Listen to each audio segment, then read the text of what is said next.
दोस्तों जैसा कि आप सभी जानते हैं भारत और रूस का संबंध दिन प्रतिदिन गहरा होता जा रहा है। ये तो आप सभी जानते हैं कि आज Bharat crude oil, defence equipment और भी कई चीजें रूस से खरीदता है। ऐसे में अगर अमेरिका जैसे बड़े देश या फिर कोई ऑर्गेनाइजेशन रसिया पर सैंक्शंस लगाता है या इम्पोर्ट एक्सपोर्ट को बैन कर देता है तो इसका असर भारत पर भी पड़ सकता है। और गाइस अभी की बड़ी खबर ये है कि G7 देशों ने रूस के खिलाफ एक बड़ा फैसला लिया है। G7 कंट्री के इस डिसीजन से भारत के लाखों लोगों का रोजगार प्रभावित होगा। भारत के बड़े बड़े बिजनेसमैन भी इस फैसले को लेकर के चिंतित है। तो चलिए जानते हैं कि G7 क्या है, G7 देशों ने क्या बड़ा डिसीजन लिया है, इससे भारतीय लोगों का रोजगार कैसे प्रभावित होगा। नमस्कार दोस्तों, मैं हूं विकास और आप देख रहे हैं ऑल इंडिया अफेयर्स। दरअसल दोस्तों G7 में 7 देश शामिल है। इस ग्रुप में France, Canada, Germany, Italy, United kingdom, Japan और अमेरिका शामिल है। यह एक ऑर्गेनाइजेशन है जिसमें पॉलिटिक्स एंड इकोनॉमिक्स से जुड़े मुद्दों पर चर्चा किया जाता है। अभी इन 7 देशों ने मिलकर एक डिसीजन लिया है कि रसिया की तरफ से आने वाले जो भी डायमंड्स हैं उन पर बैन लगा दिया जाए। यानी कि G7 में शामिल इन 7 देशों में रसिया से कोई भी डायमंड इम्पोर्ट नहीं किया जाएगा। और बताया जा रहा है कि G7 कंट्री के इस फैसले को 1 जनवरी 2024 से लागू कर दिया जाएगा। जैसा कि आप जानते हैं कि ऐसा पहली बार नहीं है कि जब एक ऑर्गेनाइजेशन या देश रूस के इम्पोर्ट को बैन कर रहा है। जब से रसिया यूक्रेन वॉर स्टार्ट हुआ है तभी से यूरोपीय देश और अमेरिका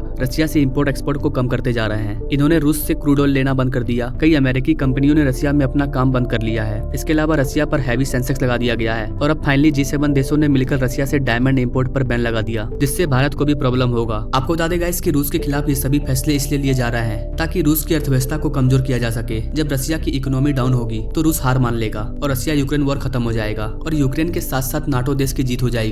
ऐसा G7 कंट्री और अमेरिका जैसे देशों का मानना है। अभी G7 देशों की ओर से कहा गया है कि वो रूस से हीरा इंपोर्ट नहीं करेंगे। इसके अलावा उनके देश में जो भी डायमंड का इंपोर्ट एक्सपोर्ट होगा उसका ट्रेसेबिलिटी बेस्ड वेरिफिकेशन होगा। इसका मतलब है हीरा का खनन से लेकर के सप्लाई चेन तक, यहाँ तक कि कस्टमर को हीरा देने तक इसे ट्रैक किया जाएगा ताकि ये कंफर्म किया जा सके कि ये जो हीरा है ये रूस का नहीं है। आप सोच सकते हैं गाइस कि G7 देशों ने कैसी प्लानिंग की है। वो डायमंड की माइनिंग से लेकर के कस्टमर को डायमंड देने तक सारा कुछ ट्रैक करेंगे ताकि एक भी रूसी हीरा इन देशों में इंटर ना कर पाए। अब आप सोच रहे होंगे कि इससे भारत को क्या नुकसान होगा। तो गाइस बताता हूँ कि क्या प्रॉब्लम है और भारत को कैसे नुकसान होगा। गाइस भारत को नुकसान इसलिए होगा क्योंकि दुनिया के 90% हीरो की जो कटिंग और पॉलिशिंग है वो भारत के अंदर होती है, जिसमें रूसी हीरे भी शामिल है। अपना प्यारा भारत रूस के अल्रोसा से हीरा खरीदता है और बताया जाता है कि दुनिया के टोटल डायमंड का 30% हिस्सा सिर्फ रूस के अल्रोसा में उत्पादन किया जाता है। भारत रूस से कच्चा हिस्सा खरीदता है और उससे पॉलिश करके G7 देशों को सप्लाई करता है। और भारत का G7 देशों के साथ हीरे का व्यापार लंबे समय तक चलता आ रहा है। लेकिन अब भारत G7 देशों को हीरा सप्लाई नहीं कर पाएगा क्योंकि भले ही इसे भारत में पॉलिश किया जाएगा लेकिन इसका माइनिंग रूस में ही हुआ है। इसलिए ऐसा कहा जा रहा है कि भारत के 10 लाख से ज्यादा लोग G7 के इस फैसले से चिंतित हैं। भारत के gem and jewellery export promotion council ने G7 देशों को आग्रह किया है। आज से 2 महीने पहले ही G7 देशों के चेयरमैन हीरा के व्यापार को समझने के लिए सूरत और मुंबई आए थे। और जैसा कि आपको पता होगा कि दुनिया का सबसे बड़ा डायमंड ट्रेडिंग हब या दुनिया का सबसे बड़ा डायमंड ऑफिस अपने भारत में मौजूद है, जिसका नाम है सूरत डायमंड बोर्स। तो एक और भारत सरकार भारत के डायमंड इंडस्ट्री को आगे बढ़ाना चाह रही है। वही दूसरी ओर G7 जैसे ऑर्गेनाइजेशन कुछ ऐसे फैसले ले रहे हैं जिससे भारत को बहुत ज्यादा नुकसान उठाना पड़ेगा।